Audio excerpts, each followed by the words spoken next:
From what I gather, because we have had conversations, na is a bit scattered mu bwongo bwange. Yeah. Your father is very famous. Your grandfather's story, though, is also very deep. Yali chief. My grandfather is a king's man in the Uganda kingdom. Yes. He was the head of the Bakenye clan. Which you clan? know, Bakenye. Bakenye. So. So are you responsible? Abe in Kenya. So which is the clan? In Kenya? No, the Bakenye is the clan. And they have a language. It's a dichotomy. It's like Lusoga, not Lusoga, you know. No way. I don't know. We need to investigate now. We've discovered another one which you don't know.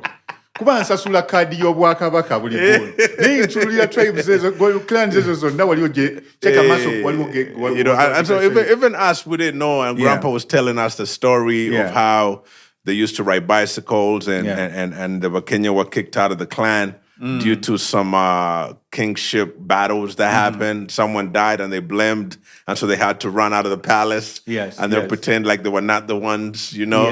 And then later on, there was a big reinforcement to plead the Kabaka to forgive them to come back into the kingdom. You know what I mean? So actually, here Google says Bakenye is the tribe. Yeah, it is. Interesting. Kata waliwo investigation. Tandika. Of history. Yeah.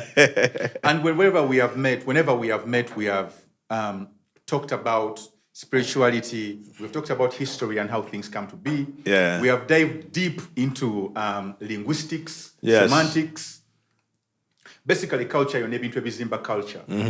So now story nge y'Abakenye kata onsobola okusulawo mu Google ne gundi no story yo yonna n'abagenda ojogerako ndafuna entertainment yanga. So your grandfather was the leader of the Bakenye. Yes. You mentioned that he led you to most of your community work or is inspired by him. Yes. Yeah. Both my grandfather and my dad were highly community, servants. Yeah. And so my grandpa, when you go to the village where we bury, he's the one that gave the police there the land.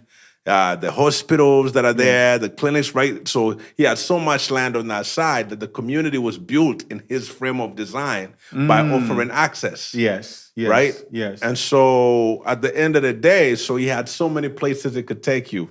Even the place where I'm actually adopting the village today, it's like another place where he had given us, he gave us 20 acres on the Nile. And then I was inspired. I'm like, well, that's for me and the family. 20 acres on the Nile? Yeah. Lwaki tompa yo bili?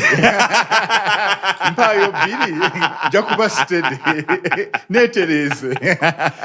And so I actually recently, I just bought one for the community. I bought a 1.5 acre for my community passion because I'm like, because we were blessed, I also want to be a blessing to the community. But I don't want the community to interfere with the family space. I'm going to get something for the community. So I've also been looking at new ways that hip hop can edify itself in this country because people should not know us as rappers who are rapping. People should not know us as just artists. They should know us as the contribution we've made. It's deep. We've resuscitated generations. Yes. And no one actually talks about that resuscitation.